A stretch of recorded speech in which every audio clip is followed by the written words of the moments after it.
मित्रांनो, स्वागत आहे आपल्या सह्याद्री काठ्यावरती. आणि आजची जी आपल्याला घटना बघायची ही म्हणजे आपल्या या संभाजीनगर शहरामधली. तर संभाजीनगर शहरात जवळ लागून असलेला कन्नड तालुका आणि कन्नड तालुक्यामध्ये असलेला सागर, हा सागर जाधव नावाचा मित्र. तर सागर जाधव सोबत जे घडलं तेच आपल्याला सविस्तर बघायचे. नेमकी कसा तो प्रेमामध्ये अडकला आणि प्रेमामध्ये कसा तो जाळ्यामध्ये अडकून त्याने एक क्राईम स्टोरी कशी लिहिली हेच आपल्याला सविस्तर बघायचे. तर बघूया मित्रांनो. तर सागर जाधव कन्नड तालुक्यामधला अतिशय मध्यमवर्गीय घराण्यातला हा मुलगा. लहानपण गावाकडे त्याचं पूर्ण होतं आणि गावाकडून मात्र जेव्हा हा शहराकडे येतो जिल्ह्याच्या ठिकाणी संभाजीनगर या ठिकाणी, मात्र तिथे काही वेगळंच घडू लागतं. आणि तो जिल्ह्याच्या ठिकाणी आल्यानंतर मात्र तिथे कॉलेजमध्ये जाऊ लागतो. कॉलेजमध्ये जायला लागल्यानंतर मात्र तो असंच एका मुलीच्या प्रेमात पडतो. पण मुलीच्या प्रेमात पडल्यानंतर मात्र थोडे दिवस 1-2-4 महिने प्रेम त्याला होतं. त्यानंतर मात्र ते दोघे वेगवेगळे होतात आणि नंतर तो आपलं अभ्यासाची अभ्यास आणि कामाशी काम ठेवू लागला. हे सगळं चालू असताना मात्र त्याचं कॉलेज पूर्ण झालं आणि नंतर तो एका कंपनीमध्ये जॉबसाठी लागला. कंपनीमध्ये जॉबसाठी लागल्यानंतर मात्र कंपनीमध्ये त्याचा जॉब चालू होता. या सगळ्या गोष्टी चालू होत्या. कंपनीमध्ये जॉब चालू असताना मात्र असं एक घटना घडली की पूर्ण आपल्या घटनेला एक वेगळी कलाटणी देणारी ही स्टोरी घडली. आता कंपनीमध्ये जॉब चालू होता, सगळ्या गोष्टी सुरू चालू होत्या. पण मात्र त्याच्या कंपनीमध्येच एक मुलगी होती. ती मुलगी म्हणजे राधा नावाची. पण हा मात्र मुलीपासून लांब राहत होता. मुलीपासून एक दुरावा हा ठेवत होता. पण तरी याच्यासोबत असं काही घडलं की एक वेगळंच अदृश्य घडलं. तर घडलं असं की राधा नावाची मुलगी ही लातूर जिल्ह्यामधल्या एका खेडेगावामधली ही मुलगी, आणि ही एक गरीब घरातली मुलगी, गरीब परिस्थितीमधनं वर आलेली, गरीब परिस्थितीमधनं इथले संभाजीनगर शहराकडे ही जॉबसाठी आलेली. ही एका कंपनीमध्ये जॉबसाठी होती आणि जे की सागरची ती कंपनी होती. त्या कंपनीमध्ये दोघे काम करत होते आणि याच्या दोघांची थोडीशी ओळख झाली. ओळख झाल्यानंतर मात्र यांचं रूपांतर एका मैत्री झालं, मैत्रीमधनं प्रेमात झालं आणि प्रेमामध्ये मात्र जेव्हा रूपांतर झालं तेव्हा मात्र आता ही एक वेगळ्या रस्त्याला लागत होती. घडलं असं की मित्रांनो, दोघे प्रेम करू लागले, दोघे एकमेकांना खुश ठेवू लागले, दोघेही शारीरिक संबंध ठेवू लागले, बाहेर फिरू लागले. या सगळ्या गोष्टी करत असतानाच मात्र काय विचार सागरच्या मनामध्ये आला आणि सागरने तिच्यापासून दूर व्हायचं ठरवलं, दूर करायचं ठरवलं. सागर तिच्यापासून दूर झाला. सागर दुसऱ्या कंपनीमध्ये जॉबसाठी लागला. दुसऱ्या कंपनीमध्ये जॉबसाठी लागल्यानंतर मात्र सागरच्या थोडासा डोक्यावरती परिणाम झाला. त्यानंतर सागर व्यवस्थित काम न करत असल्यामुळे सागरला त्या कंपनीमधनं काढून दिलं. आता त्या कंपनीमधनं सागरला काढल्यामुळे सागरला थोडासा नाईलाज झाला होता. सागर गावाकडे गेला, गावाकडे राहिला. पण गावाकडे घरची परिस्थिती हालाकीची असल्यामुळे सागर पटकन शहरामध्ये आला. शहरामध्ये जॉब शोधू लागला. जॉब शोधत शोधत त्याने बऱ्याचशा ठिकाणी जॉब बघितला. पण मात्र त्यानंतर एक हॉटेलमध्ये त्याला जॉब लागला. हॉटेलमध्ये तो काम करू लागला. हॉटेलमध्ये मॅनेजर पदावरती हा रुजू झाला. हॉटेलमध्ये काम करत असताना एक 17-18 हजार रुपये पेमेंट त्याला चालू होतं. आणि हे सगळ्या गोष्टी चालू असताना मात्र आता राधाला तो विसरला होता. राधा त्याच्यापासून दूर झाली. पण परत घडलं असं की राधा त्याला कॉल आणि कॉलनंतर परत ते बोलू लागले.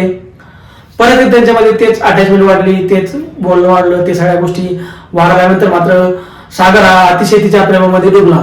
आता सागर त्याच्या प्रेमामध्ये डुबल्यानंतर मात्र राधा ही थोडी हुशार होती, थोडी तीक्ष्ण होती, थोडी पैशाची लालची होती. पैशाची लालची होती, शरीराची भूक तिला भागून घ्यायची होती आणि याच्यापासून दूर व्हायचं होतं. याच्याकडनं पैसा तिला वरकडून घ्यायचा होता. हे सगळं तिच्या डोळ्यासमोर, तिच्या डोक्यामध्ये हे फिट झालं होतं. मग सागर मात्र साधा भोळा माणूस होता. त्याला काही जास्त त्यामधलं कळलं नाही. तो काम करत होता. तिला राहण्यासाठी, रूमसाठी पैसे देत होता. तिला खर्चासाठी पैसे देत होता. तिची हौस तो भागवत होता आणि दोघेही आतूनमधून लॉजमध्ये देऊन मात्र तिथे संबंध ठेवत होते. आता या सगळ्या गोष्टी घडत असताना, या सगळ्या गोष्टी चालू असताना मात्र राधा ही त्याच्यापासून थोडीशी दूर राहायला लागली. त्याच्यासोबत थोडीशी भांडणं खेळायला लागली. सागर तिच्यासोबत गोड बोलू लागला. सागर म्हणू लागला, माफी मागू लागला. या सगळ्या गोष्टी करत असताना मात्र त्यांच्या प्रेमामध्ये एक वेगळं वातावरण तिथे तयार होऊ लागलं. सागरला तर खरं प्रेम झालं होतं, पण तिला मात्र खरं प्रेम झालं होतं. तिला मात्र आता टाइमपास करायचा होता. तिला मात्र आता सागरपासून लांब जायचं होतं, सागरपासून दूर जायचं होतं. आता घडलं असं की त्यामध्येच राधाचे जे वडील होते ते वडील आजारी पडले. आता वडील आजारी पडल्यामुळे ते लातूरच्या ठिकाणी होते. सागरने तिला या अगोदरही भरपूर असा पैसे दिले होते, घरी तिचे पैसे पाठवले होते. जवळजवळ सागरने 2 ते 3 लाख रुपये तिच्यावरती खर्च केला होता आणि आता मात्र वडील तिच्या हॉस्पिटलमध्ये ऍडमिट होते. मात्र सागरला दयामाय आली आणि सागर तिच्याशी बोलू लागला की तुझे वडील आजारी आहे, तर आपण जाऊया भेटायला गेल्यानंतर मात्र राधा त्याला गोड गोड बोलून त्याच्याकडनं पैसे काढण्यासाठी लोभावण्यासाठी त्याच्यासोबत गोड बोलू लागली आणि आणखी त्याच्याकडून तिथे 1 लाख रुपये तिने हॉस्पिटलमध्ये भरण्यासाठी घेतले. बऱ्यापैकी सागरला पैसे देऊन एकदम लोबाडलं होतं आणि सागरपासून दूर व्हावं ती करत होती. सागरच्या तेव्हा लक्षात आलं की आपण कुठेतरी फसलोय, आपण कुठेतरी हे झालोय. पण मात्र तरी सागरला राहावंसं वाटत नव्हतं. सागरा तिच्यावरती खरं प्रेम झाल्यामुळे सागर अतिशय तिच्या प्रेमामध्ये गुंतला होता अतिशय. पण तिचा मात्र डाव वेगळा चालू होता. ती एका वेगळ्या मुलाच्या प्रेमात पडली होती आणि तो मुलगाही तिला भरपूर असे पैसे देत होता. हॉटेलमध्ये फिरायला, हॉटेलमध्ये जेवायला, बाहेर फिरायला आणि मौज मजा, मस्ती, कपडे, दागदागिने या सगळ्या गोष्टीची ती शौकीन होती. आणि शौकीन असल्यामुळेच पैशाची लालच तिच्या मनामध्ये ऑटोमॅटिक ही तयार होती. दुसरा एक राकेश नावाचा मुलगा त्यालाही असं तिने अडकवलं होतं. पण मात्र सागर जेव्हा एका मित्राच्या हॉटेलमध्ये जातो मित्राला भेटण्यासाठी, तेव्हा मात्र त्या हॉटेलमध्येच ही राधा आणि तो राकेश हे दोघं जण तिथे त्याला दिसतात आणि रूममधून दोघे बाहेर येताना मात्र सागर त्यांना बघतो आणि सागर मात्र तिथेच सागरच्या पायाच्या आसपास टाकला जाते. पण मात्र सागर तिला काही बोलत नाही, काही म्हणत नाही आणि सागर तिला आता पूर्णपणे डोक्यामधून काढायचा विचार करतो. पण मात्र ती डोक्यामध्ये जात नाही. आता सागरला आठवतो तो त्या सागरच्या डोक्यामध्ये येतो तो म्हणजे पैसा. आपल्याला गेलेला पैसा, आपल्याला गेलेली वेळ, आपल्याला हिने जे फसवलं त्याचा जर आपण बदला घ्यायचा असं एकदा सागर ठरवतो. सागर तिला कॉल करू लागतो, पैसे मागू लागतो, पैशाची विनवणी करतो. पण मात्र ती पैसे नाहीये, मी 10,000 जॉब इथे करते, त्यामुळे मी तुला काही पैसे देऊ शकत नाही, मी तुला काही या सगळ्या गोष्टी करू शकत नाही. पण तेव्हा सागर बोलतो की मी एवढे पैसे तुझ्यावरती खर्च केलेले, मला त्याचे अर्धे तरी पैसे तू दे. माझे घरी प्रॉब्लेम आहे, आडी अडचणी आहे, मलाही पैशाचं काम आहे, त्यामुळे तू पैशाचा मला सपोर्ट कर, मला पैसे दे असं सागर तिला बोलू लागतो. बोलू लागल्यानंतर म्हणल्यानंतर मात्र या सगळ्या गोष्टीचा विचार करते राधा आणि राधा त्या पोराला सांगते राकेशला सांगितल्यानंतर राकेश मात्र सागरला धमक्या देतो, कॉल करतो आणि धमक्या देत असताना, कॉल करत असताना मात्र सागर कुठेतरी घाबरल्यासारखं होतो आणि सागरला वाटतं आता थोडस वरती झालेलं आहे, आपण आता राधाचा गेम करायचा. सागर राधाचा गेम करायचा ठरवतो. पण मात्र घडतं असं की सागर राधाचा गेम करायला जातो, जेव्हा प्लॅन करतो तेव्हा मात्र त्याचा प्लॅन सक्सेस होत नाही. एक वेळेस तो प्लॅन फेल होतो. पण मात्र दुसऱ्यांदा जेव्हा सागर तयारी करतो तेव्हा मात्र एक वेगळीच घटना इथे घडते. एक खून इथे घडतो. दुसरा जो प्लॅन करतो तो म्हणजे त्याच्या मित्राला जवळ घेतो आणि दोघे जातात तिच्या रूमवरती. संभाजीनगर शहरामधीलच असलेली तिची भावसिंगपुरा या ठिकाणी तिची रूम, या रूमवरती दोघे जण जातात आणि तिचा खून करण्याचा प्रयत्न करतात. तिच्या खून ते रूमवरती जाऊन करतात आणि तिथून निसटून जातात.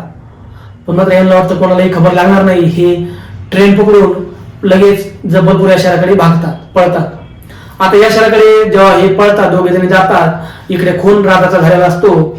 तेव्हा मात्र दुसऱ्या दिवशी सकाळी मात्र सगळे लोक बघतात तर आजूबाजूला तिच्या रूमवरती तो मुलगा जातो राकेश. तेव्हा तो बघतो तर असं घडलेलं दिसतं. तो आरडाओरडा करू लागतो आणि नंतर पोलीस स्टेशन तिथे खबर जाते आणि पोलीस तिथे येऊन एक चौकशी करतात.